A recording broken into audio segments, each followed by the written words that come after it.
Good evening. We're just going to get going here. Thank you very much for coming. It's lovely to see everybody. I would just like to say that in addition to you, this evening we've got a live stream audience as well. We have some fantastic technicians here who set everything up, so it'll be very nice for people who weren't able to come tonight. So my name is Anne Muick. I'm with the Sable Island Institute, and I'll be the MC for tonight. I'd just like to point out that we also have two ASL interpreters here. So if anybody needs the interpretation of the right through music and the whole thing, these are your folk. So the Sable Island Institute is a not-for-profit, volunteer-run organization that supports and coordinates programs on Sable Island. They range from biodiversity studies to beach studies, wildlife monitoring, and artistic interpretation of the island's qualities. We also strive to bring the island to you through events like this. Live, also on our website and social media. So please check out our website because there's all kinds of things going on there, including posts by Zoe Lucas, who is on the island a lot of the time and who gives regular updates on what's going on. I'd like to acknowledge that Sable Island is in Mi'kma'ki, the ancestral home and unceded territory of the Mi'kmaq people. And we in the Institute respect these lands and have gratitude and appreciation for its many generations of caretakers. As an organization, we commit to learning what it means to be treaty people, moving forward together in peace, friendship, and mutual respect.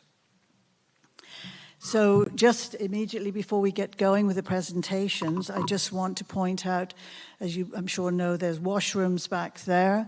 There's an accessible washroom out here. And the exit at the end of the evening will be up the ramp as the way you came in. Our partners this evening are Ecology Action Centre, the Canadian Parks and Wilderness Society, Nova Scotia Institute of Science, and Parks Canada. And Parks Canada and CPAW's presentations are there, or desks with information are there. I'd also like to introduce folks from Parks Canada. We have Matthew Dastou, who is the park manager, Christina Penn, I believe, there she is at the back, who's an operations coordinator, and Jason, who is here to support the other two. And the Parks Canada people will join our presenters in a Q&A a bit later on. So we're going to have two presenters today, Rose Morrison and Jordan Eamer. And following the presentations, there will be the Q&A. There will be a draw for door prizes, so please hold on to your tickets. I've got 5 of them right here to hand out, so make sure you win one. After that, there will be refreshments that will be behind the screen, and the evening will close around 9:30 or so, something like that. Just to let you know that there are other events organized by the Institute. One is an evening at the Mystic Restaurant in late July, and the other is an opportunity to actually win a day trip to the island through a raffle. And for both of these, I'd urge you to go to the website to get information. So I'd like now to launch into the program, but first of all to describe our Artist in Residence program, because this is a new venture for us. This year was our first year. So it was actually launched in 2025. And what happened was that we sent out an open invitation to artists, all artists in the 4 Atlantic provinces who had an opportunity to win a 2-week residential stay on the island. living in the same building that Stowe is in, so there's great opportunities to talk with her, learn from her, and tour the island and find out what's all the interesting and exciting things to be found there. So our the first winner of this Artist in Residence program is Rose Morrison, who's with us tonight. Rose is a multi-talented artist from Bedeque, Nova Scotia. She's a fiddler, a singer, step dancer, who has recorded 3 albums, toured extensively across North America, Europe, and Japan, performed twice at Carnegie Hall, and is a 3-time East Coast Music Award winner. In 2025, she was named Artist in Residence at Cape Breton University, where she led workshops in step dancing, songwriting, tune composition, painting, and origami. After that, in October 25, Rose spent 2 weeks on Sable Island, composing, painting, and recording while drawing inspiration from the natural landscape and ecology. She's currently working on a new album with producer Dave Gunning, which is inspired by her time on the island. Rose will perform 2 sets this evening, so I'd like to invite her up to start the program.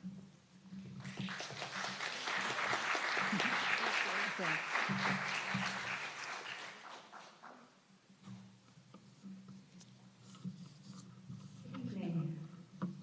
Such an honor to be here. Thank you so much for coming out, and to everyone who might be watching online. I'm always really excited to share about Sable and my experience. I actually have a rule in the house. It was my idea, but we don't talk about Sable after 7 p.m. because I wasn't sleeping. But I just feel a huge amount of energy and enthusiasm, so it's wonderful to be here and share my experience. As you all know, Sable is an extraordinary place, and it was a privilege of a lifetime to get to go to Sable as the artist in residence, and Anne left a voice note saying I was chosen, and it felt like Charlie and the Chocolate Factory winning the golden ticket. But it's very, very special. I knew it was going to be an extraordinary experience, but it was a massive experience, and a big part of that was getting to be out on the island with Lucas, of course, who I deeply admire, and we all know she's dedicated her life's work to the island. But getting to be out there and experience the place with Zoe, I'm just so grateful for all the energy she gave to me. But just seeing her integrity and witnessing her integrity to not only her work, but just how she lives lightly. And that's something that was actually life-changing. So I'm really excited for the program going forward, and I'm excited to see all the good that comes from it and how we can share that presence with people who might not get the opportunity to be there. So I'll start with a song that I actually wrote out on Sable, and I'll share a bit of the process of how I connected to the place and now what that looks like now that I'm home, and the projects that I'm working on. But this was a song that I wrote inspired by the pond, Pine Tree West Pond, which was perfectly named because of the pine tree that was once west of the pond. But it became one of my favorite places to be on the island. And there was a really special night. It was the night of the full moon. And Zoe and I ended up going for a walk along the dunes. It was about midnight. Every night at the end of the day, I would journal and take in everything that kind of unfolded that day. So I was just about to have my cup of tea and finish up the day, and Zoe came in, and because it was the beaver moon, the full moon, she said, maybe just a quick stroll. But it turned out to be this really beautiful evening evening night walk, and we found ourselves sitting beside the pond, and the moonlight was shining off of the water on the pond, and it was just sparkling. And then as we were just sitting quietly, a whole band of horses came and encircled the pond. And that will probably be an inspiring moment to me for a long time. Actually, the painting that I have up here is called Where Do You Go to Dream, which is the name of the song. But the song is inspired by the pond. And then I'll go into a polka that was really fun to write. And that was inspired by a metal pipe that was once discarded. I believe it was used by the Meteorological Service of Canada, but had been taken down and put into a scrap metal pile. And so had heard this melody coming through the wind. And she followed it out to find this pipe singing. The way the wind was blowing through the pipe, it had this really beautiful melody. And so it's been outside of her studio. And so I was so lucky I got to take my fiddle over to it. And I took little parts that were just naturally part of the melody, and I turned it into a polka. So I called it the Sable Pipe Polka. And what's really fun about it is that it's actually a very simple little tune, and I actually taught it to these beautiful children in Whitney Pier. They have a fiddle club, and so they were all playing the Sable Pipe Polka together.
much. Well, I'll just share a couple of life experiences that I think ultimately brought me to Sable. But I started playing the fiddle when I was 7 years old, growing up in Cape Breton. Of course, we have lots of incredible fiddle players. And I went to the Gaelic College, which was just 10 minutes from where I grew up.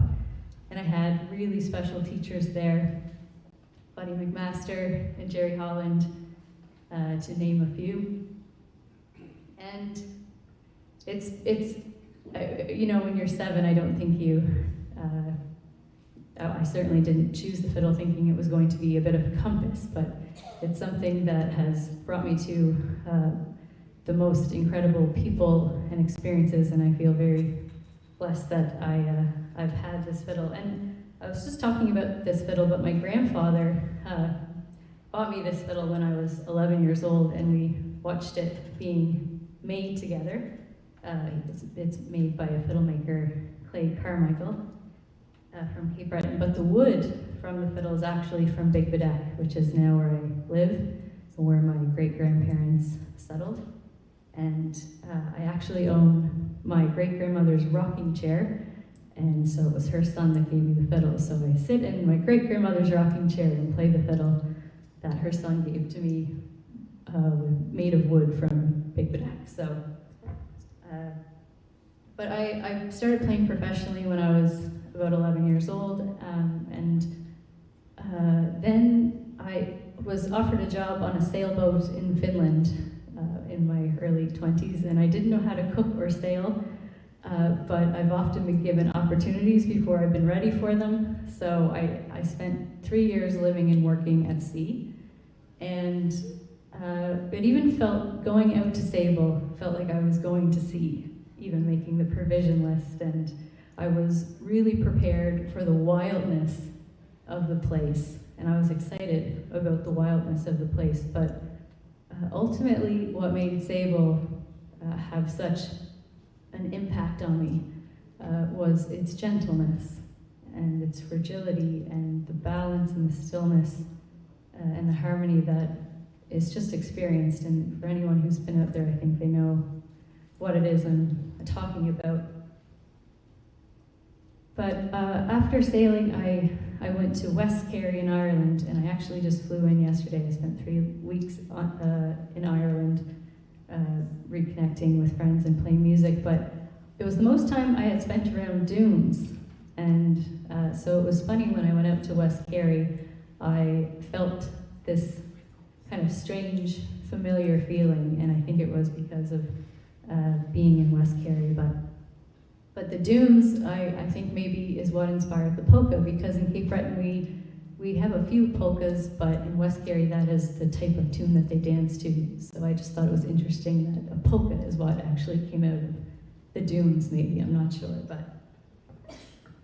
But I had no idea that the dunes could be as wild as the sea. I had crossed the ocean a couple of times, and we were in a massive storm off of Portugal, and but experienced really beautiful moments as well, just seeing phosphorescence and dolphins diving into the phosphorescence. So again, it's this contrast in life. But when I moved to West Kerry, I had just come off of the boat, so I don't know if it was the wildness of being at sea or the wildness of West Kerry, which it takes a lot for a Cape Bretoner to call somewhere else wild, but it really is. But when I went out to Sable, and one of my favorite moments, Zoe and I climbed Baldoon, which of course is the highest point of Sable, and it was a beautiful day, but as we got to the base of the dune, clouds kind of came in, and there was this wind just picked up out of nowhere. And as we were climbing Baldoon, the wind was just swirling. I just have chills again, but it became really, really wild, and that was the first time I ever thought about how sand could be as wild as the sea. And when we came down off the dune, I went to have a shower, and sand just spilled out from all over my clothes and everything, and it was in my hair and my ears for the rest of the time. But it was just, it was really, really powerful. So I would love to just finish now, and I'll be back, I suppose. But I'll play some tunes that I learned from my friend Brendan Begley in West Kerry. So our first conversation that we ever had, Brendan and I, was of the sea.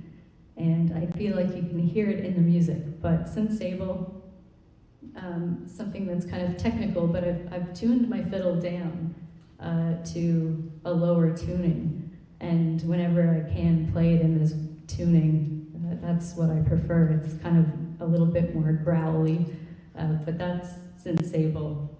And I'll put some of the ball doom wildness into it for you. So this is called Clean as Wave, and I'll follow it with a couple of reels.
Breton comes to Sable Island, Sable Island comes to Cape Breton. Wonderful. Okay, so now I would like to move on to science programs. The Institute, the Sable Island Institute, recently launched an ecological research and monitoring program, which will pull together the science programs on the island under one umbrella. It follows on from the 5-year study of the impact of horses on the island in a project we called FITS, which was completed last year. To give us more information and describe what's going to be happening, we're going to hear from Jordan Eamer, who is the Institute's Director of Science. So just as an introduction, Jordan was born and raised on Vancouver Island in British Columbia. He's a geologist and researcher with an intense interest in coastal geomorphology and quaternary geology. That's recent geology, sediments mostly.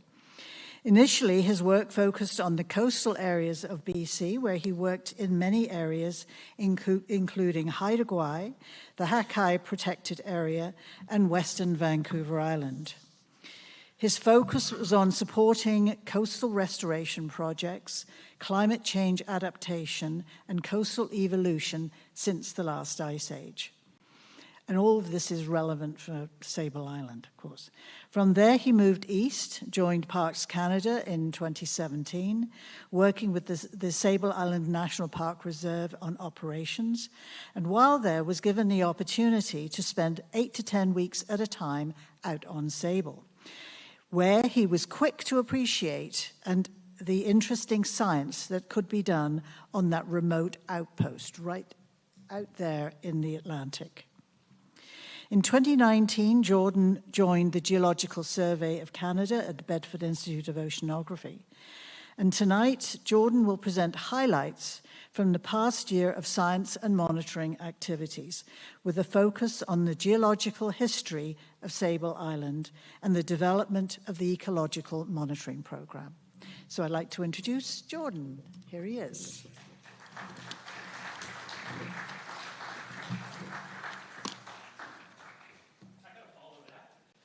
Yes, you do. Who wants to look at statistical box plots? Hi, everyone. Welcome. It's great to see so many people here, all looking at wonderful paintings and art and listening to this beautiful music. And like I said, I have some statistical box plots to show you. So we'll get through that, and hopefully I won't bore you guys to tears before Rose comes back on. If I go too fast, just give me a smack. Okay, let's go for it. So is it automatic, or do you want me to? Oh yeah, I'll get you to click ahead for me, please. Thank you. So thank you very much for the introduction, Anne. So I don't actually have to spend a whole lot of time introducing myself, but this was my first view of Sable Island in the Islander. Those of you that have been lucky enough to be piloted by Debbie in the Islander know this feeling very well when you first see that little sliver of island through the very small windshield of the plane. So this was my very first day as a federal government employee. I started as an operations coordinator with the Sable Island National Park Reserve. And on that first day, they said, hey, a flight's going out. You want to go? I said, okay. And that was where what has been a decades-long experience with Sable had begun. Next slide, please. So I did that from 2017 to 2019, spending all 4 seasons on Sable Island, spending at least a year in totality on the island, and really getting to know the island and all its ins and outs. In 2019, I took a job with the Geologic Survey of Canada. in Natural Resources Canada, where I do predominantly a lot of coastal geomorphology, so relevant quite a bit for Sable Island, where I spent a lot of time flying drones, making observations of sand and things. Next slide, please. But I also do marine geology as well. So I either lead or participate in scientific expeditions offshore to look at the seabed, deploy instruments, take samples, and kind of characterize the areas. You can see where I'm going with this. All of this is quite relevant to Sable Island and the bank that surrounds it. Next slide, please. So this, I don't know if anybody was there circa 2017 or before, but there used to be small wind turbines out on Sable. So this is an old photo. Those no longer exist, nor does that propane tank. Parks Canada has been doing a lot of cleanup over the years. So a lot of existential questions to start this talk. Who am I? Why are we here? We're going to have a brief discussion about science activities at the Sable Island Institute, where I am now the Director of Science. We're going to talk about my passion, geomorphology on Sable, and have some arm-wavy musings about its past and its future. And then a discussion of the Ecological Research Monitoring Program, which we're just starting to kick off, that Anne introduced. So, update 1. Zoe continues to do systematic surveys of the beach, and one of the objectives of these systematic beach surveys is to collect plastics and do brand audit surveys. So there are, she labels the plastic items, gets data on its country of origin and distribution, types, and trends in use and manufacturers. And so Zoe sent me this picture from the island. She's on island right now and can't join us. Of what a recent brand audit, so this would probably have been a single trip around the island doing one of those systematic surveys. And one thing that I really honed in on is Para Springs. Has anybody ever had some Para Springs? Para? I had to look it up, and this was one of the more interesting ones. It's from Suriname. And it's also into international markets that are around Suriname, that are all in the Southern Caribbean, including Curacao, Bonaire, Aruba, Barbados, and St. Martin. And I thought this quote right from their main website was appropriate. With every sip of Para Springs, you experience a connection to the pristine natural resources of our planet and commitment to preserving them for future generations. It's beautiful. So it just shows you that things come from all over the world, and the work that Zoe is doing and the Sable Island Institute is doing to conduct these brand audits really give us a picture of the stuff that is floating around in our ocean and ending up on Sable. Thanks. It wouldn't be a talk from Zoe Lucas if there wasn't a bird carcass. So part of the systematic beach surveys is collecting data and samples from seabird monitoring trends, including oiling, entanglement, plastic ingestion, and as of particular importance these days is avian influenza. So that's ongoing. All right, so that's one update. Update 2, a preliminary study of the ecological relationship of noctuid moth larvae. So we're looking at the larvae in the bottom right here of this photo, and there's the fully adult moth in the middle right. And we're looking at marram grass, which is sort of the backbone of the ecology of Sable Island.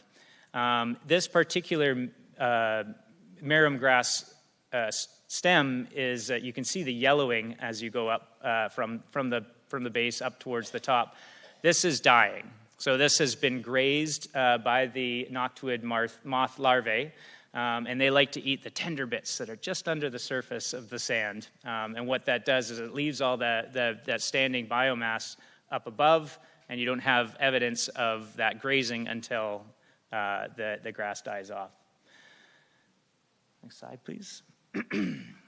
So one thing, though, is that they are grazers, just like other animals on the island. And so, its common name is called cutworm because they cut the base of the stems of grasses.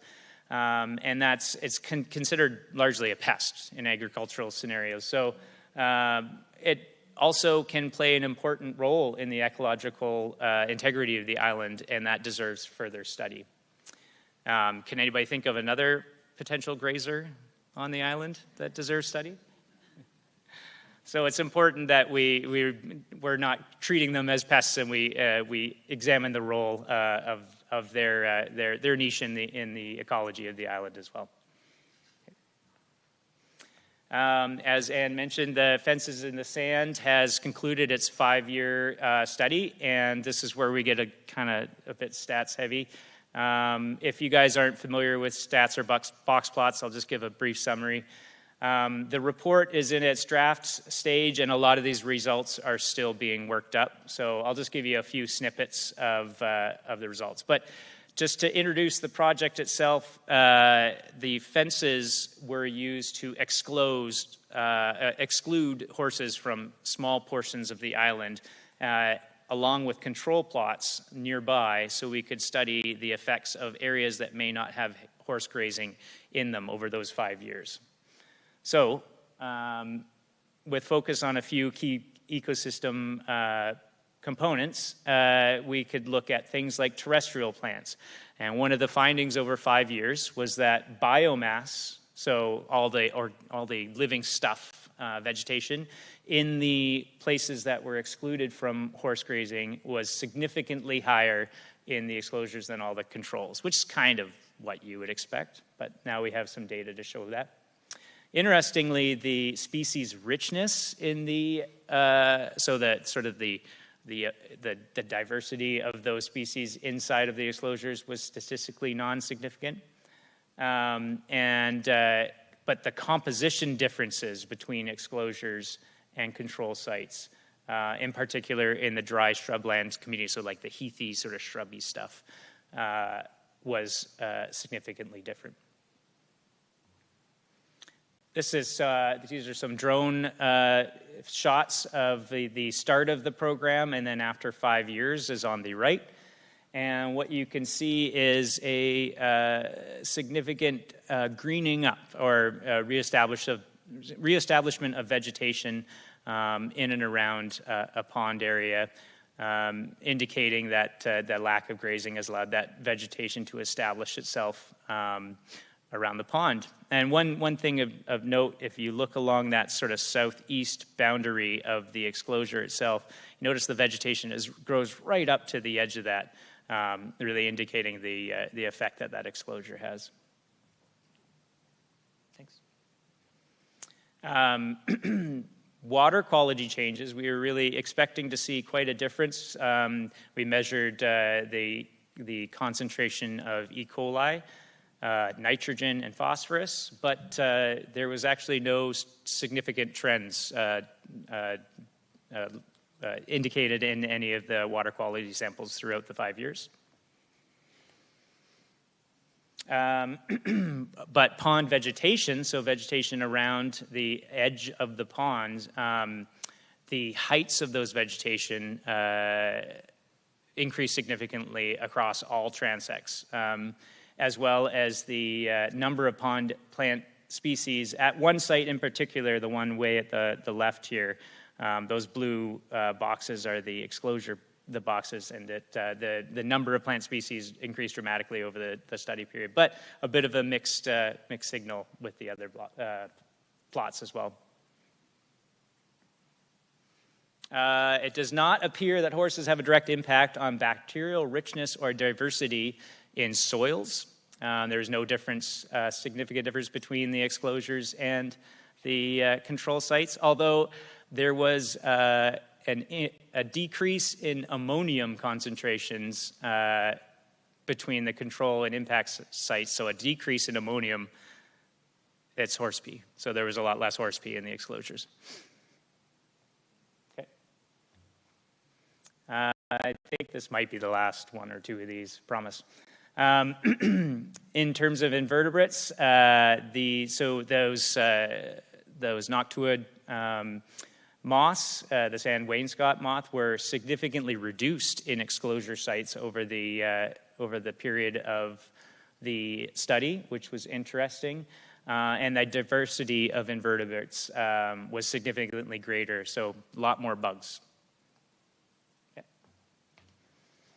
There's a SARA-listed species of interest. It's a nocturnal beetle that there's no significant change or effect between the exclosure and the control sites, but interestingly, moon phase. So depending on the moon phase, you tended to see a lot of these or not a lot. So that needs to be controlled for before collecting more data.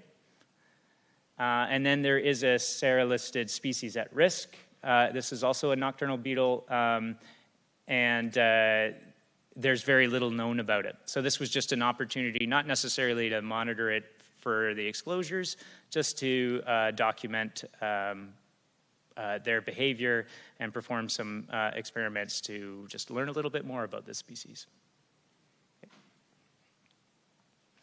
And then the final update on FITS is that the original 5-year program is over, but with the support of Parks Canada and seeking some additional funding in the future from a different organization, we hope to be continuing the exclosure project to make it a long-term ecological monitoring study, which is it just increases the value of these data, tenfold.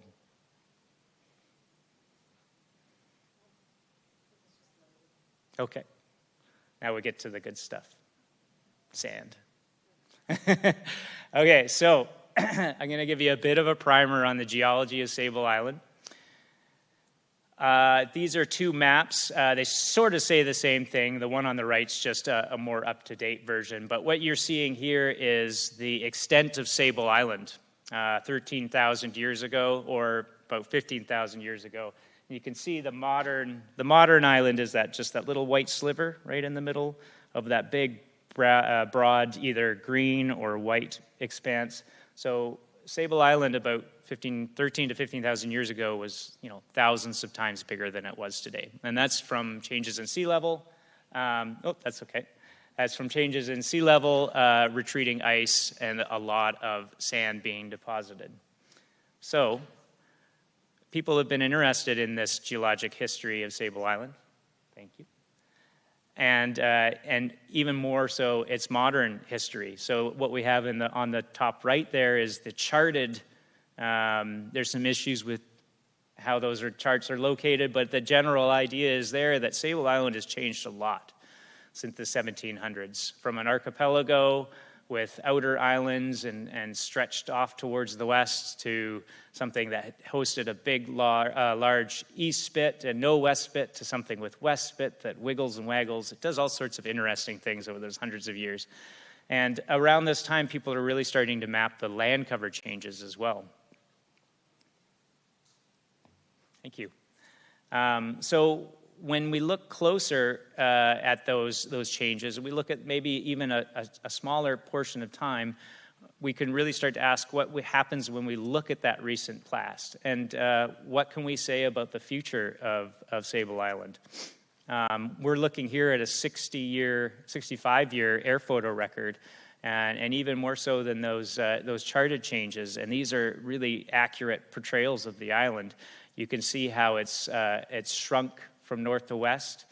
It's migrated towards the east and grown a large spit that has also met its demise, and you've seen the growth of west spit, as well as Wallace Lake. So there was a large lake that was in the center of the island in the 50s all the way to 2009 air photo there, and then it's gone by 2014. So a lot of changes have happened over that air photo record. So what can we say with a little bit more accurate data, something a little bit more recent?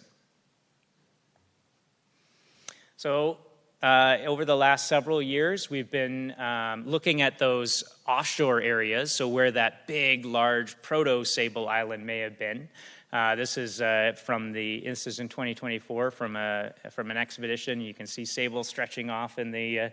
You can actually see Main Station there on the right, or sorry, on the left. So we were collecting a sample. Next slide, please. This is a PhD student candidate, Victoria Watson, collecting what's called an IKU, and it's a Dutch term. Don't ask me to try and say it, but you can see the video in the top right of us deploying that IKU, and it basically allows us to take a big, giant grab sample of sand or organic materials or whatever you can get. And down in the bottom right, that's actually a sample from Middlebank, which is another sand bank nearby to Sable, that we believe is an old soil. So we're starting to get a little bit of that picture of what the environment around Sable, or that large Sable Island, may have looked like, and what the soils might have looked like, what the ecology might have looked like, 10,000 years ago. Go for it. Oh, we got audio. Sorry, I tried to get rid of all the audio, but so in addition to the offshore samples, we're also collecting cores and dug pit samples at paleosols on Sable Island itself. And while we're starting to get older samples offshore, indicating that larger, older island, we're getting samples as old as 75,000 years. Anything that we find onshore seems to be, no older than 425 years old. And that's been an experience over decades of research on Sable. Nobody seems to find anything older than that. I'll keep trying. So another thing that we have been doing is collecting LiDAR, which is just laser scans. We can do that with drones now, or remotely piloted aircraft systems. And so this is the drone landing, and on the right is a laser scan of Westlight. You can see the Westlight tower there, pinged with lasers. And we can do this to build hyper accurate models of the island itself and how that's evolving through time. Because we can deploy these so rapidly, we can start to get sub-annual pictures of how the island is changing. And next slide, please. So I was collecting data, that very survey that we saw that we're looking at of Westlight, and we get a call. I'm with Victoria, and we get a call from Zoe on the radio. She says, "Hey, you're looking for one of those big old soils, right?" I say, "Yeah." She says, "There's an awesome one right down on the beach. You guys got to get here." So I've got the drone up in the air. It's shooting lasers all over the place. I got to monitor that and keep that safe. But what you can see here, you see those little laser points that I just had, that yellow, that's Zoe, laser scanned Zoe and Victoria standing on that old paleosol. So we managed to get a laser scan of Zoe, which she's really impressed with. But also these paleosols that were exposed on the beach at that time. We were just serendipitously, we're collecting the data already, and she found it. And this is what that looks like if you're getting dizzy by the laser scan data. So we're standing on a prominent one. This is the one that Zoe found, who was really excited about. This is Victoria and Zoe. And you can see this big one, but you also see one to the west there, outcropping in the beach, and there's another one to the east. So that's left and right.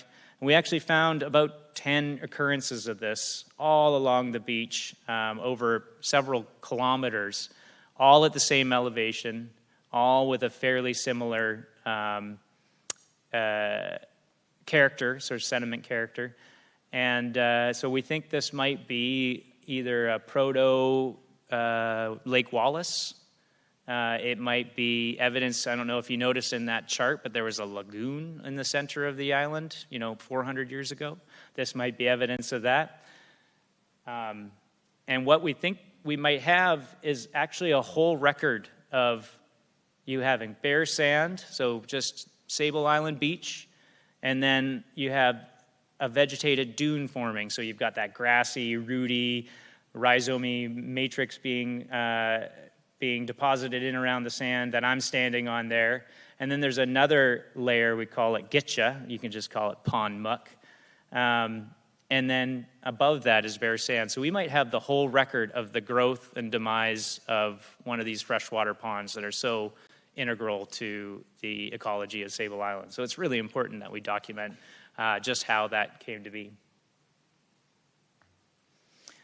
So with those LiDAR data sets, let's not get too lost in the details. Red is erosion, on the top and bottom. We've got elevation change and shoreline change, and red is erosion, blue is deposition. And generally, the shorelines are in retreat. Generally, you've got the erosion on the outer parts of the island, and you can see all of East Spit over this 15-year time period is eroded. And then you get generally more deposition on the inside of the island. This is kind of what happens on a sandy beach dune system that is experiencing sea level rise. You get stuff cutting out on the top of your beach, and all that gets blown up into the backshore, into the vegetated areas in behind it. So it's kind of responding as we thought it might, as well as vegetation gain in the center of the island, which comes about from all that nutrient-rich sand getting blown into the center of the island. Next slide, please. So in general, the volumetric change in the island is driven by that loss of East Spit. So that red, again, is the erosion of that whole spit. Generally, there's a little bit of volumetric gain in the center parts of the island and in the West Spit. And then on the highlighting what's happening in the east end, if you see that pattern of red, then blue, that's those bald dunes, those big, large bald dunes migrating from west to east across the island. So where it once was, it's been eroded and then deposited further east. But the net picture after 15 years of data collection is that the island is getting smaller, it's getting shorter, it's losing volume, and the shorelines are retreating. So it's important then that we document that terrain. So that's what we see. Those are the UAV surveys or the RPATH, the drone surveys that we collected in March down on the bottom, but also looking at where the sand's coming from. The sand comes from offshore. So sand has moved around in sandbars and moved up onto the shoreline and then blown into that center part of the island, like I was saying. So we're starting to look at using satellite imagery to build models of the sandbars offshore and see if we can't get a picture for where all that sand is coming from and if we have adequate stores to continue to build the island up in the face of sea level change. And so this is important. If I put my other hat on for a second, one of the primary things I do with the geologic survey is get the government ready for offshore wind energy. And one of those offshore wind energy areas, next slide please, as you can see is west of Sable Island. It's called Sable Island Bank Wind Energy Area. It's not being offered in a lease anytime soon. It's not in the current wind lease offerings.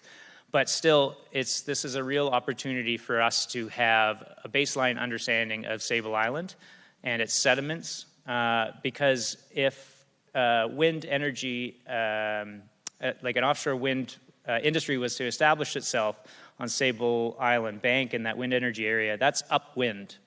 So you might see changes in the seabed, you might see changes in the airflow patterns, and so having that might not necessarily be a bad thing for Sable Island, but we have to have a baseline understanding of what Sable Island's even doing now before we can really assess what it might do with an industry occurring in its offshore. Okay, that's enough geology, I guess. I could talk forever. So the Ecological Research and Monitoring Program, introduced by Anne, this is bringing together lots of these research programs that I just mentioned, but also things like climate change, weather, community, species dynamics, invasive species, and plant diseases. It'll also be used as a systematic natural history observation post. So having that year-round presence on the island and being able to observe changes that just come from being there, having an educated eye, and observing those changes day to day is vitally important. and then monitoring things like the terrestrial ecosystem and continuing to monitor the shoreline was vital going forward. And I think that's it. I think we're going to take a little flight over one of those exclosures in the center of the island, and that's my talk. Thanks very much. Where do you want me to go?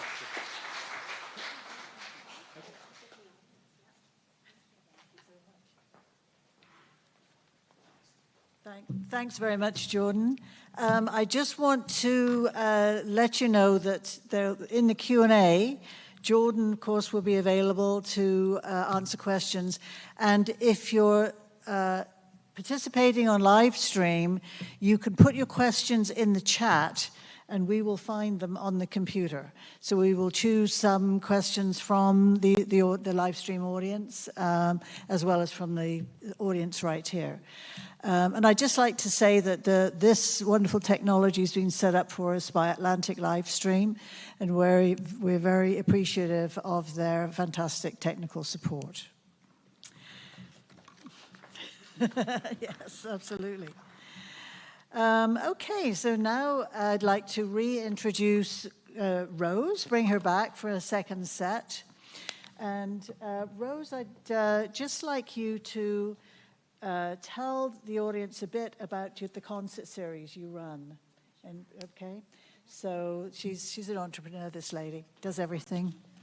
So please, yeah, just fill us in.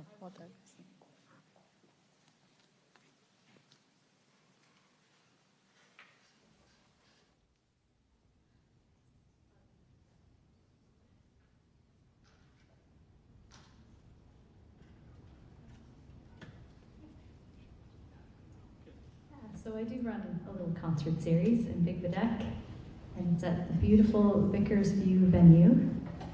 And when I was living over in West Kerry, there's a really special church called St. James's Church. And every time I went into this space, whether it was for a concert or a film or poetry reading or launching a book, anything that happened in this space just felt really special. And so I was really inspired to maybe bring some of that back home when I moved home. And it was funny, I was filming a Celtic Colors project, and it was on artists and their place of inspiration. And I'll share with you more about my connection to the river that I live on.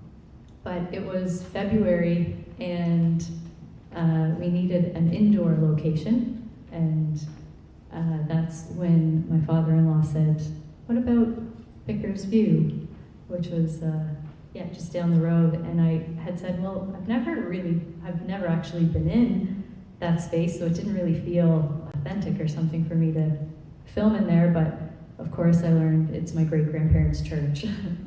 And anyway, as soon as I walked into this space in Big Bedeck, I had the same feeling of there's magic in this space, and so this is our 5th year, and we have beautiful artists from all over come and perform. So if you go to littlechurchconcerts.com, we have 5 concerts this year coming up. So thanks, Anne, for asking about that. But yeah, my work through art and through music has been about connection to land and helping people connect to their place. It's been really interesting for me to observe all of the people that feel their own connection to Sable for so many different reasons, and they love to share, their connection to Sable. But even if it's not Sable, I feel like Sable has this really kind of mystical power to it that can remind people of maybe where their special place is. And many of us have a really special place in nature or somewhere else, but just somewhere that we feel grounded and inspired. And before going to Sable, I went to go to visit my friend Jenny McKenzie over in West Mabou, and we had this beautiful visit. I wanted to learn some steps from her, Keep Breton step dancing. And so step dancing was my first love, actually, at the Gaelic College, but I hadn't been learning any steps for a while, and I thought it would be really fun to go over there. And anyway, we had this really beautiful visit in her living room, and she was teaching me this step, and we were overlooking, you can see West Mabu Provincial Park. And it was at that time that she was sharing with me what was happening and how it was being threatened, again, by development. And it was through the dancing that I felt it. And I felt the impact and the weight of that and what that meant to the community. And so then I brought that to Dave Gunning, and we wrote a song called Holding Sand.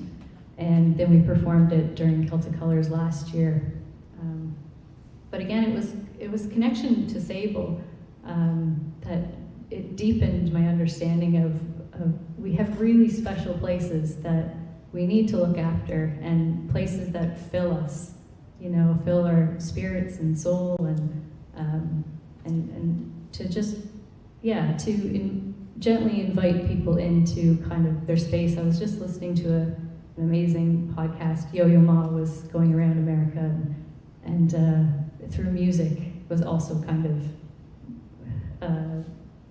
sharing connection to land. And it was said when someone feels a part of somewhere, that's when they feel their need to protect it. So it was through the dancing in West Mabu anyway that I felt connected to the song, but it's actually inspiring a whole show this year.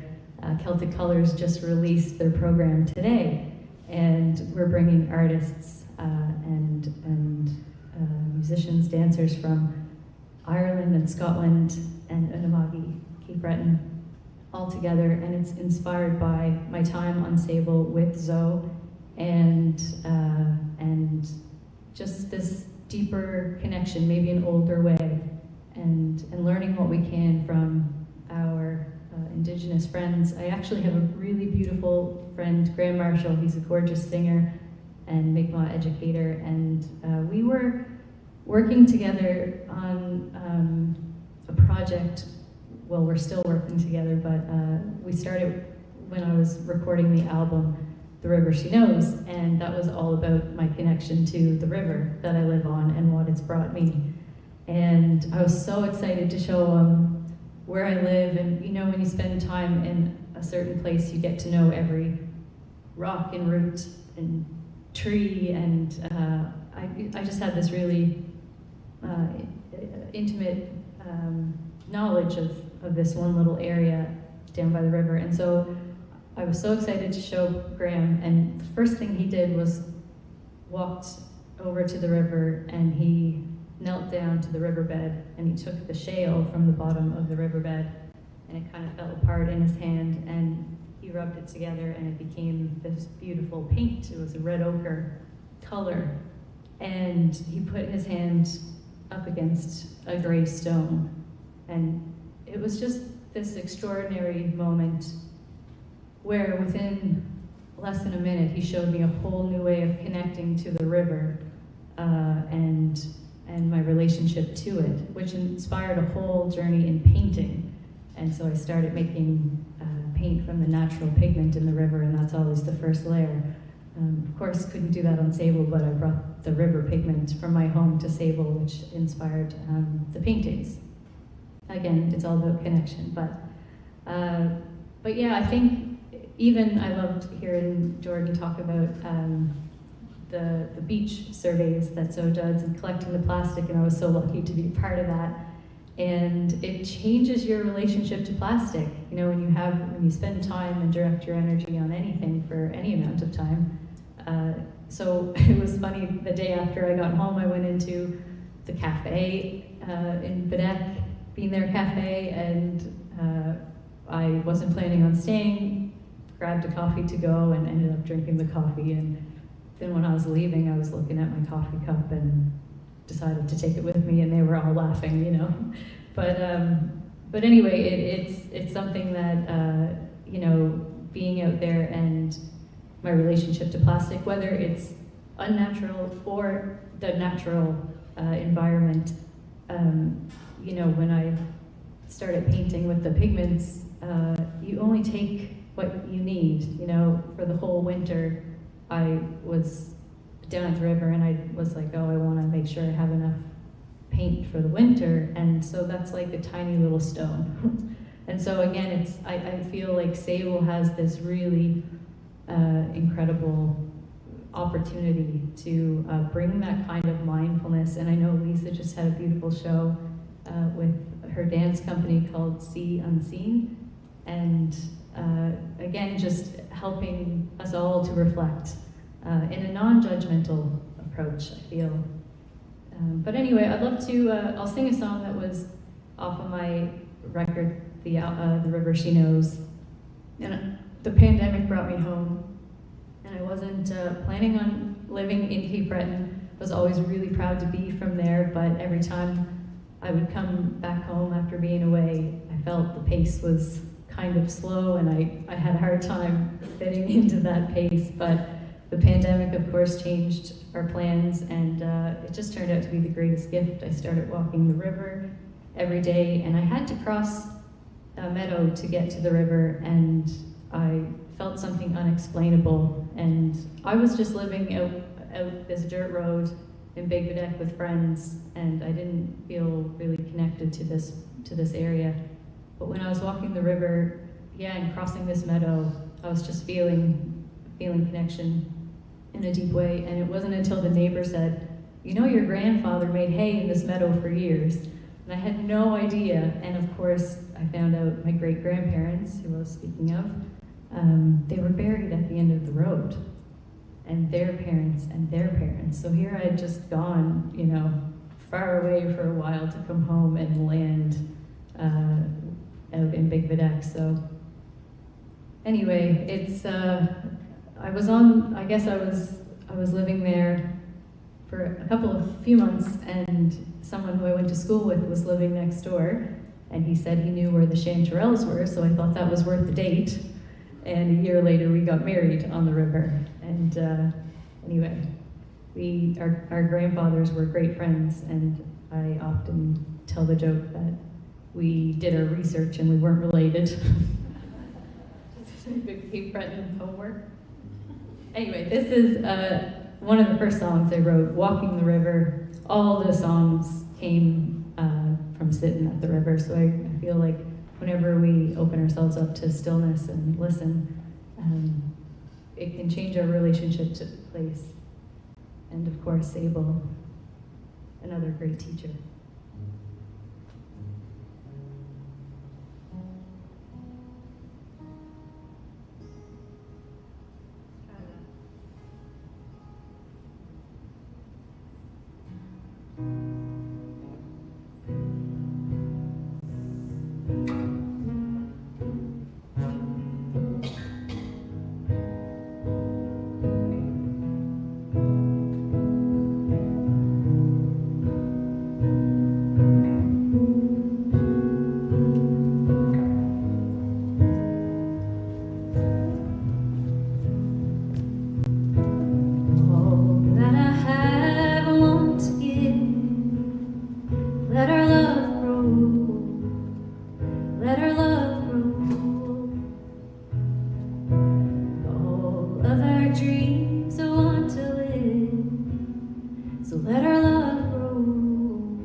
Can't you see now?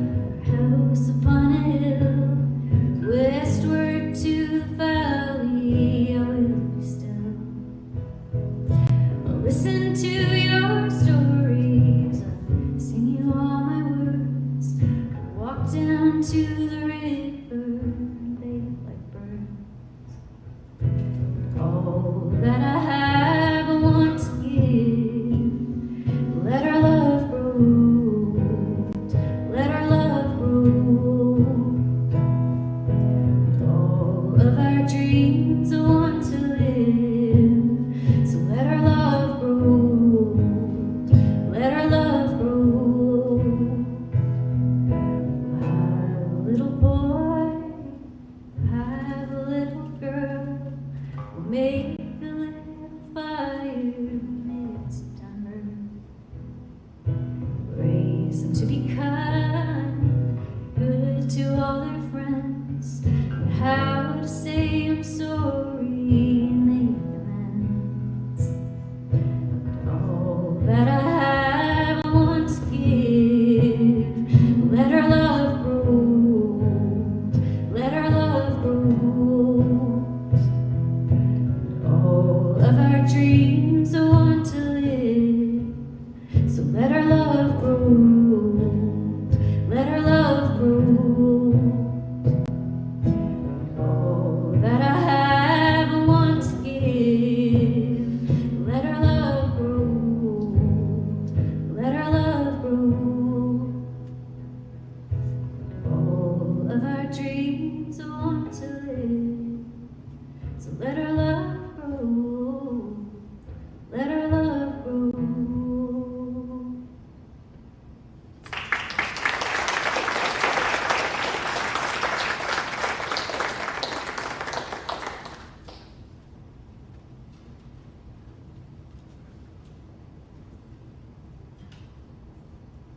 Well, yeah, this is my opportunity to say just massive thanks to the Sable Island Institute, to Lisa for organizing this, and Anne and Dominique, everyone here who's from the board, Zoe, of course, and to Parks Canada, thank you for this extraordinary opportunity, and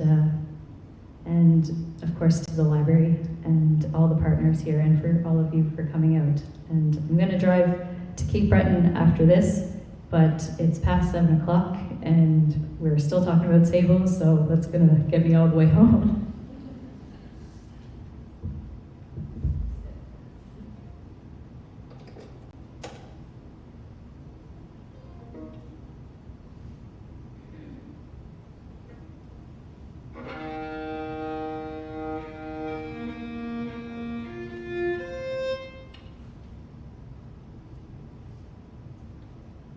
So yeah, I'll just finish up with this one. This is my Cape Breton home, and again, just so grateful to come from such a rich place, and Nova Scotia.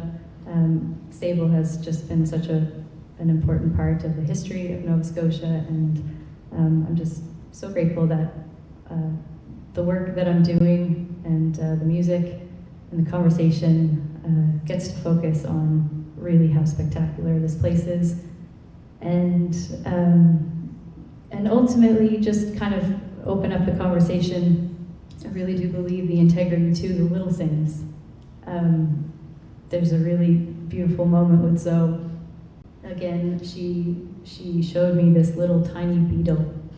She kind of just, put her hand into the sand, and this tiny little black beetle we were looking at for about 10 minutes, and it wasn't moving.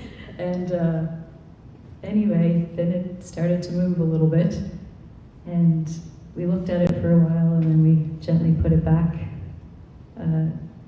where we took it from. And Zoe looked at me and said, "Nothing flashy about that beetle, but lovely all the same." And yeah, I really do believe the integrity we have to just the little things we can do, and it can have such a massive impact. We're part of something so much greater, and I really believe Sable again has a really beautiful message internationally to share, and we all really need it. We're all looking for that presence and that genuine, real connection to our natural environment and how we respect and steward the land ultimately. And I really believe Zoe taught me that as much as Sable did. So yeah, this is a tune by Jerry Holland called My Keep Breton Home.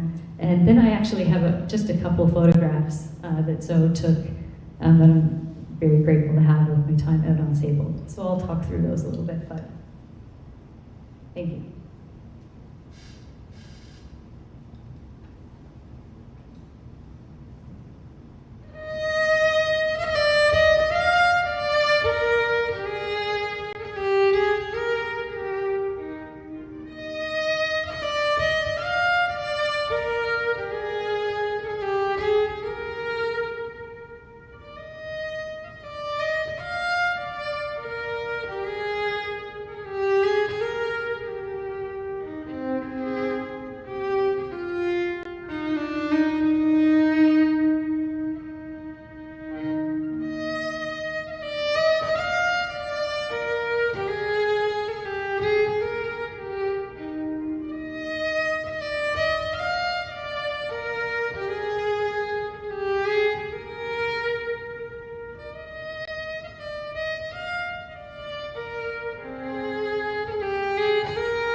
fabulous. Right, so next is our Q&A. So perhaps, Rose, if you'd like to sit down, and I call up Matthew and perhaps Christina and Jordan. You come over here. Oh, I'm so sorry. I'm so sorry. Carry on. I only have just a couple, just Yes. a handful of photos to share. And then we'll do the Q&A. But yeah, these are photos that Zoe took, and that I'm just recording the sounds there, but just recording using this field mic, and it's been great fun going through and kind of learning to layer them sonically, and some of the sounds are inspiring paintings, some of them of course are inspiring songs, but in the album that I'll be recording, a lot of the actual sound just from the little field mic will be on the recording.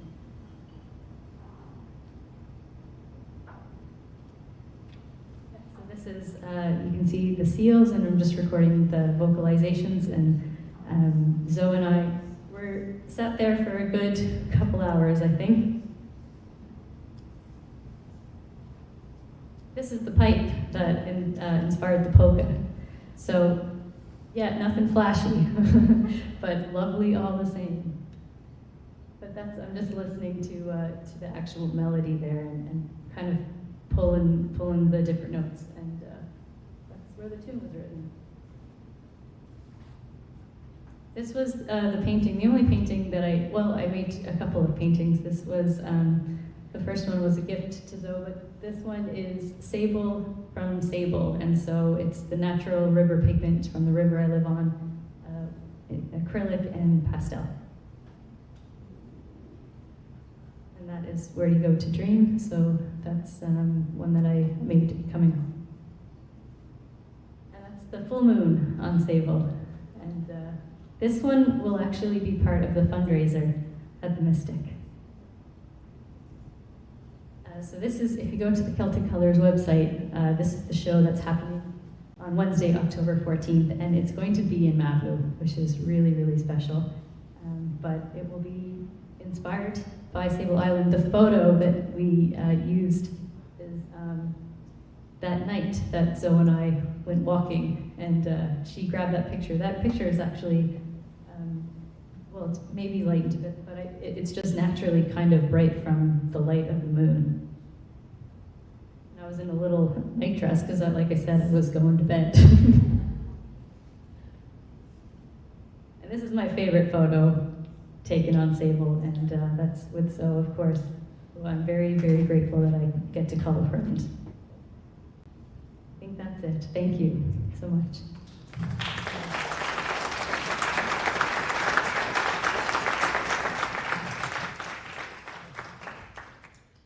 Now we will get to the Q&A.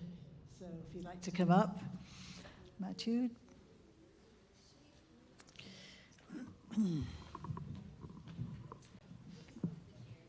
Yeah, okay, sure.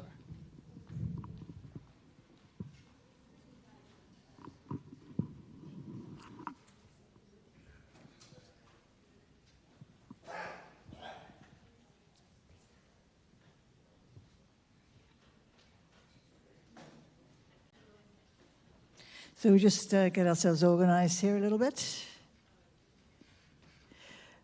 So we're going to have a roving mic, this one. I think we have another one. Is it another one? Oh, no, maybe that. Maybe this is it. Oh, yeah. Oh, okay, yeah.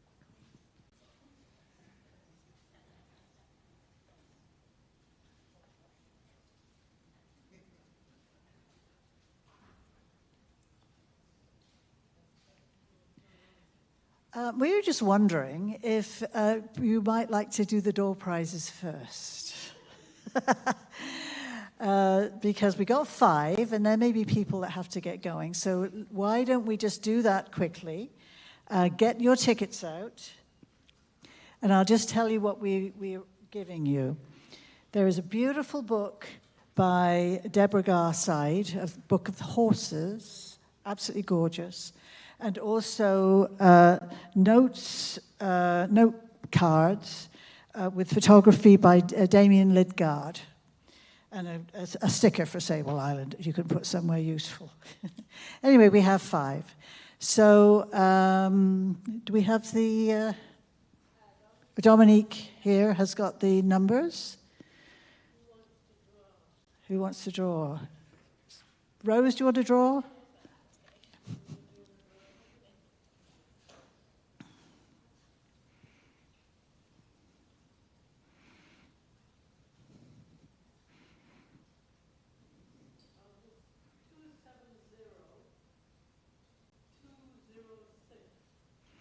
Two 206.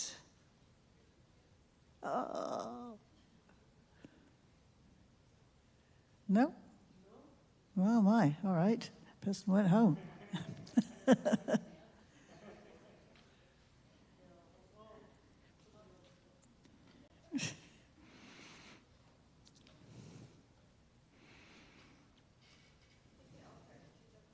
Yeah, it would be. 202. I think some people are coming close, but not quite. 202?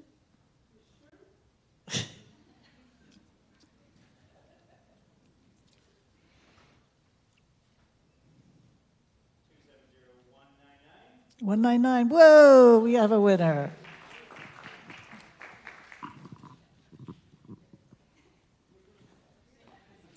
Enjoy.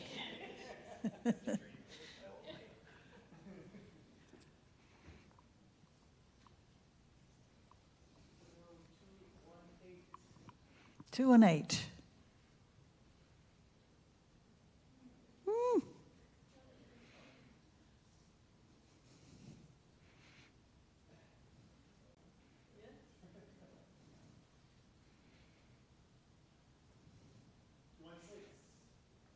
2 and 6. Oh, well, look at this. Enjoy it. Great, thanks. Yeah, we've got 5.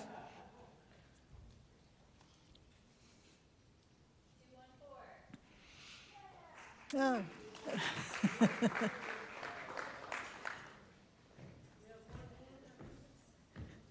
There you are. Enjoy it. Thank you.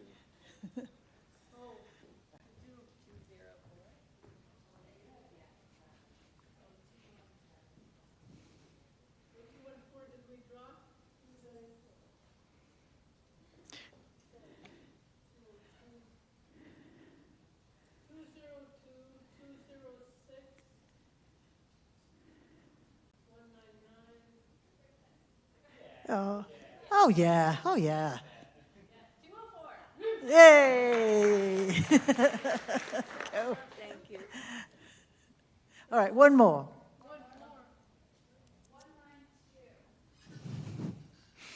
192.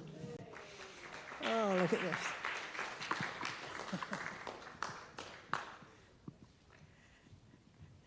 There you go. Now you can go and buy a raffle ticket, and maybe you'll get out to Sable Island as well.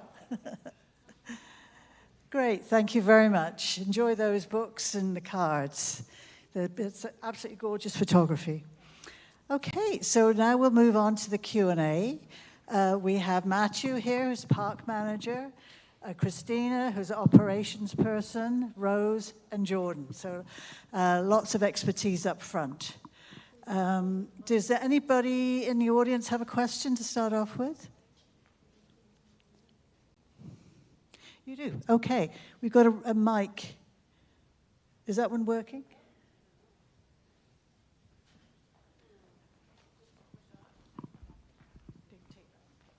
And then you could probably give them that one. And, who had a question? Yeah, of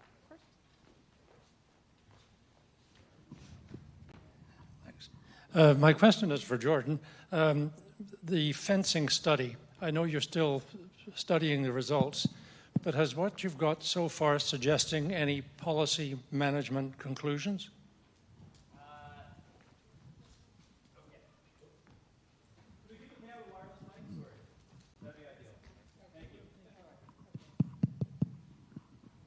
Yeah, no policy.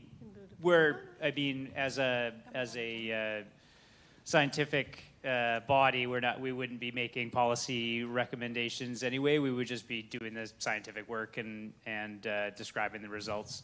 But yeah, I would say that over the next few years are when the real results of the 5-year project start to get fleshed out and get published. And as you can see, there's a lot of 5 years seems like a really long time, but there's a lot of variables on Sable that need to be controlled for and teased out. That's why we're really excited to maintain this for a longer period of time, because there's a lot to account for. So yeah. Anyone else? Anyone else? Questions?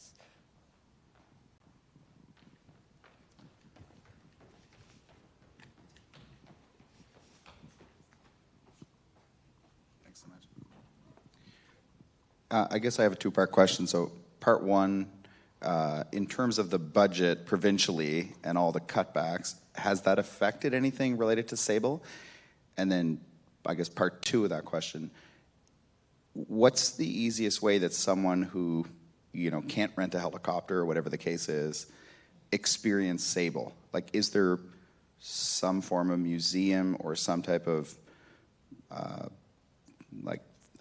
3D experience that someone could kind of go there or experience it via museum or such a thing? I guess those are two related questions. I'll start by saying you're here, experiencing Sable. Also, so there is an exhibit at the Natural History Museum, Nova Scotia.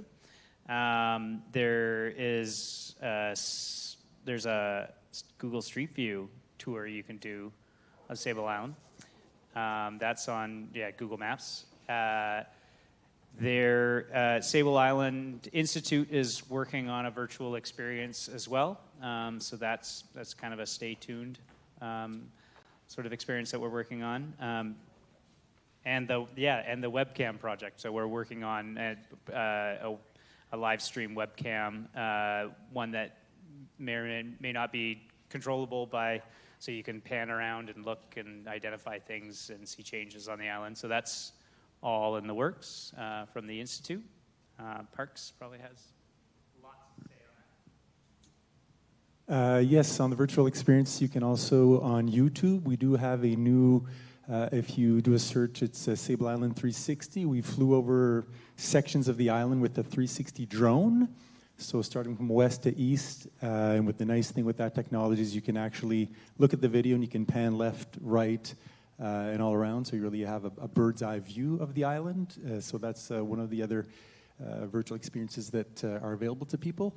And we do have two exhibits as well on Google Arts and Culture. There's one that is a virtual day trip to the island.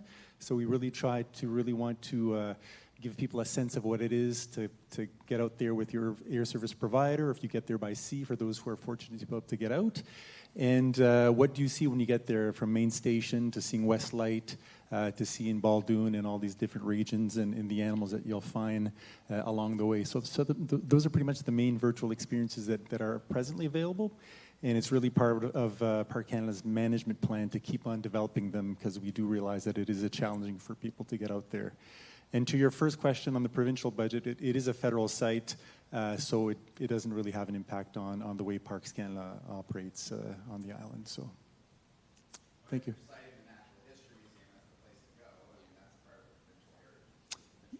Yes, yeah, you're correct for that. Yeah, for sure. Just I was talking about on island, so. Oh, here. Oops. Sorry, coming through the website. Yeah, we have a question from the live stream. I should have put my glasses on. With increasing water levels due to climate change, would this not account for the island being smaller, at least in part? Yes, Jordan? And he needs the mic.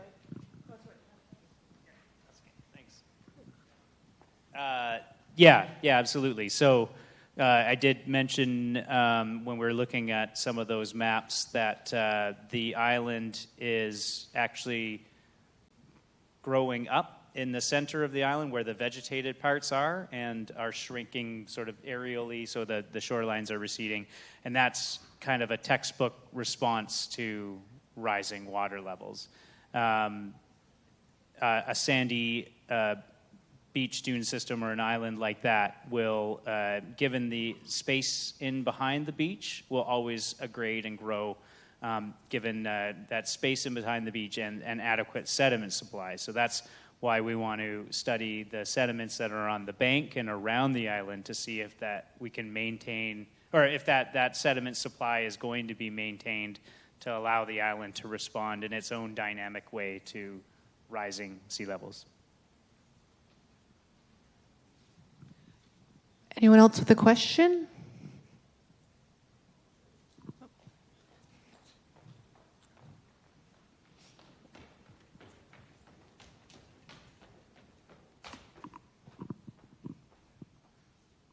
Do you think maybe there's, like Sable Island could be used a little bit as a microcosm that we could then kind of use it for maybe lessons learned for the rest of Nova Scotia in terms of maybe, I guess, ecological understanding? Just because Sable Island kind of has that, I'll call it Avalon feel, that it's like out in the mist. And it is so nostalgic or near and dear to folks' hearts. Do you think there's something we could do kind of provincially using Sable Island as a bit of a, like I said, like a microcosm?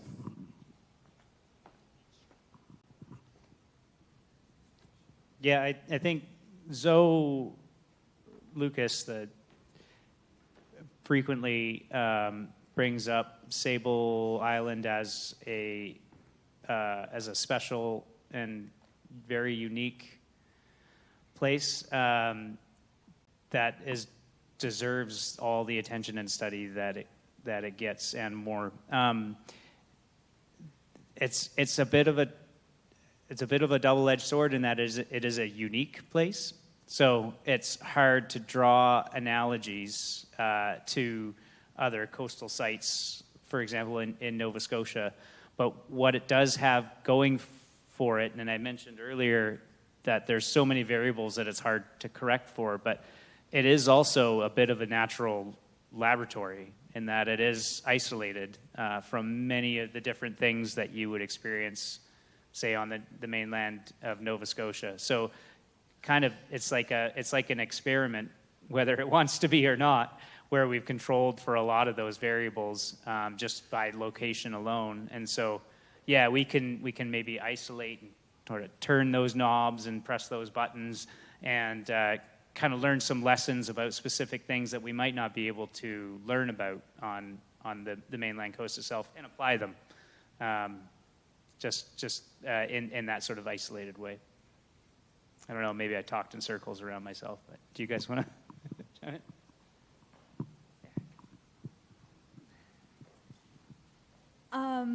I can speak a little bit from some of the work that goes on Sable from some of our partners. So because Sable is so unique and because it's so isolated, it makes a neat opportunity to study natural phenomena and observe weather and create somewhat of an untouched canvas for some of this work. And so what comes to mind for me is some of the weather observations that take place. One of our partners is the British Geological Society, and they have a magnetic north observation station on Sable. And so Sable is one of many observation stations that they use to correct magnetic north declination.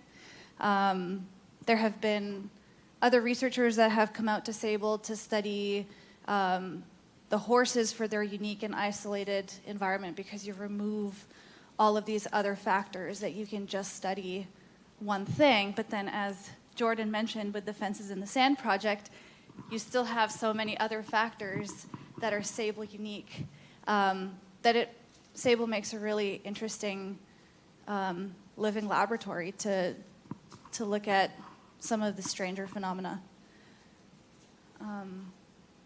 Yeah. Yeah, so what's so interesting, Sable is this ground for science and art, and that's why the Artist in Residence program going forward is so exciting, because I feel like there's a really special opportunity, fully respecting that the Institute is, not going to be in the activism side of things, but, I think that's the role of artists. And because of my experience on Sable, just having a new relationship to dune systems and how complex that is. And so, what has happened in West Mabou is happening in Scotland and Ireland on both sides of the Atlantic. So because artistically this program's in place, now we have artists from both sides of the Atlantic inspired and sharing, and we'll be writing music and sharing what it is culturally we can give back. I really do believe that so much of our music and our dancing comes from the language, which has a really interesting connection to the land as well. And so it's exciting. It's exciting that Sable is now a big part of this conversation artistically.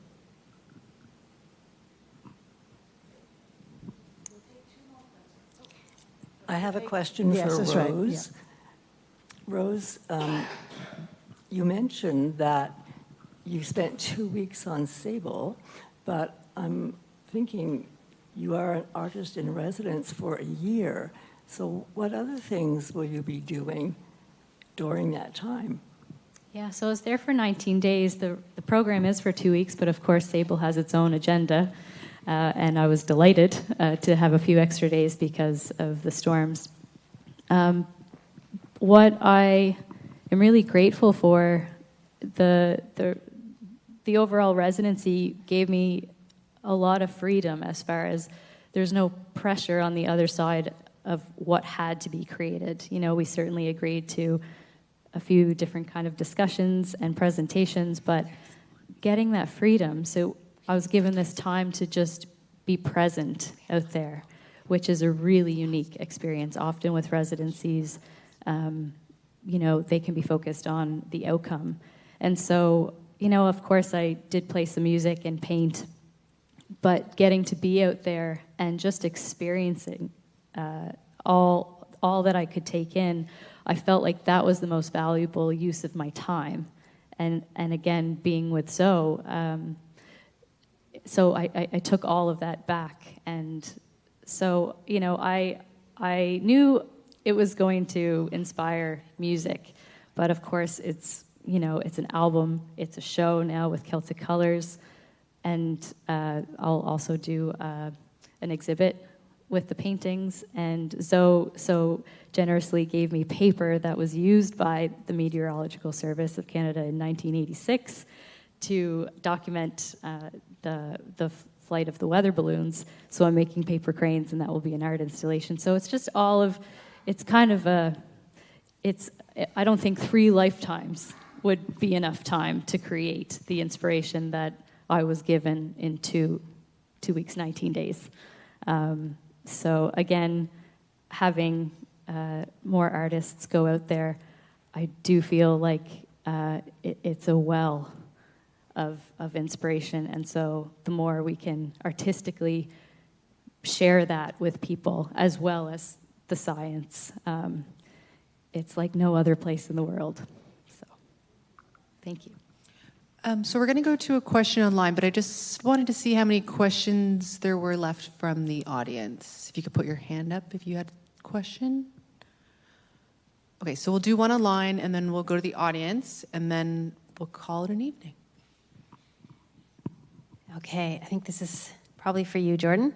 Have the positive effects of horses also been evaluated for a complete ecological assessment, i.e. interconnectedness with other species and ecosystems, moving nutrients, dispersal of seeds?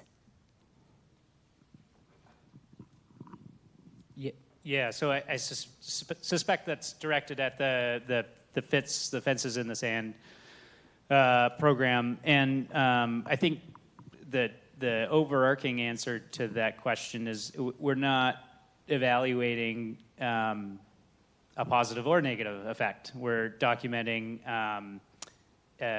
what the ecological changes we might observe or the geomorphological changes that we might observe when horses are excluded from these small portions of the island. So as you saw in the little snippets of results that I could provide, in a lot of those instances there were no changes, and any areas where we were noticing effects in the exposure in the experimental sites versus the controls, they're not negative or positive. They're just changes that have happened to the ecosystem by exclusion. So.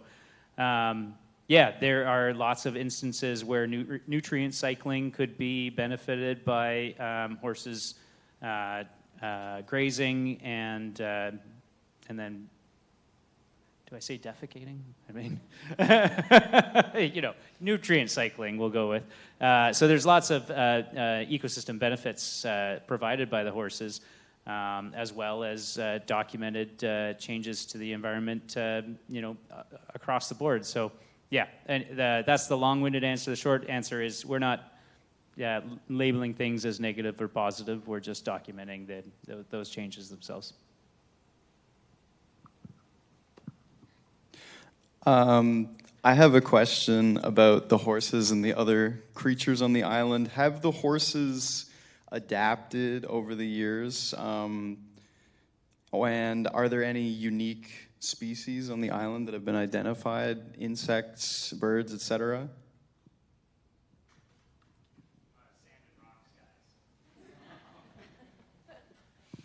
That's a loaded question. I'll start off with some of the unique species that are on Sable, and one of them is the Sable Island sweat bee. So does everybody know what a sweat bee is? They're bees that nest in the ground. And in Nova Scotia, there's the Nova Scotia sweat bee.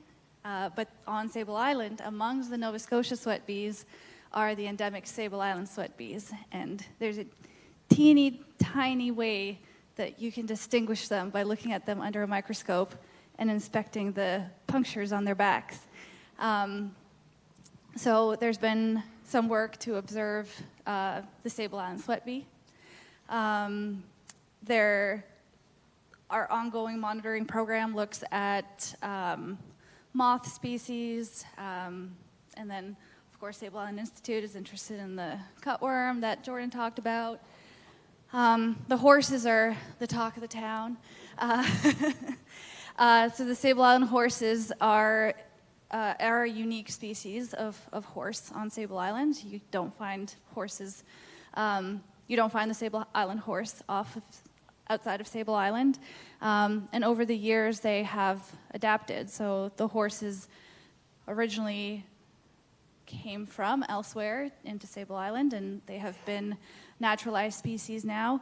And over time, they have evolved and developed to be their own unique species. Some of the ways that they've adapted to Sable, one of my favorite is how they look for water. So Rose talked about ponds. There are ponds on Sable, but not. There are more ponds on the west side of Sable than on the east side of Sable. And the horses on Sable Island will find low-lying inland areas that are not covered by grass, that are sort of like mucky, almost saturated soil. And you can observe them on a hot day or in the early spring digging at the sand. And as they dig, they find the water table and they slurp sand out of the holes. So they're called watering holes. And one time I watched a group of horses digging at the sand, and the stallion found the hole, initially dug it up, and then moved over and let the mare and the foal drink first, and then the males took turns drinking from the watering hole. Sometimes we'll see horses on Sable. They don't get any human interference. We don't interact with the horses in any way. So sometimes we'll see them with matted hair, or their manes grown over so long that they almost have like really long bangs, and you think, how can you see? But they know the island and they can see. Their hooves don't get farrier treatment, so they don't get hoofacures like the horses on the mainland. So sometimes their hoofs will be longer or even curled under. So those are some of the ways that horses have adapted. And of course the seals. I have to say something about the seals. Nell is here. We coexist for about 2 months intensely with the seals. They come to Sable Island and find a safe space to pup and mate. And so from about end of October, we see more seals moving in, and then December, January, and through February, the island is home to the largest seal colony, and the seals will dig holes on the beach to hide themselves from the wind. I don't know if you've seen, yeah. And yeah, the pups wander around and gain their strength on Sable before they set off into the sea. So it's a safe haven for many species, some who are unique to Sable and others that come to Sable to find a safe space to be when they need to. That was long-winded. Okay, thank you very much. Thank you to all 4 presenters. I'd just like to say that we're about to announce the winners of the 2026 Search for Artists. The announcement will likely be made in the next few days. And this time we have 3 artists. 2 will go out in the fall, and 1 will go out next spring. So we're looking for a lot more output from them and a lot more interaction and different ways, because there are 3 very different types of artists, 3 different ways in which they represent the Sable Island experience out in the community. So thank you very much for coming. We now have refreshments out back there somewhere, and so please enjoy those. And I just, so when you leave, please leave by the ramp over there. Yeah, okay? Yeah. Okay.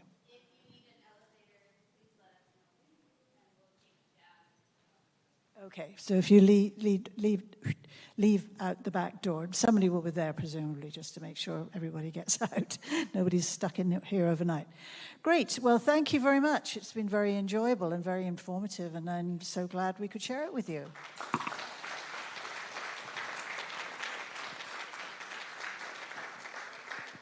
So thank you, Matthew and Christina and Rose and Jordan.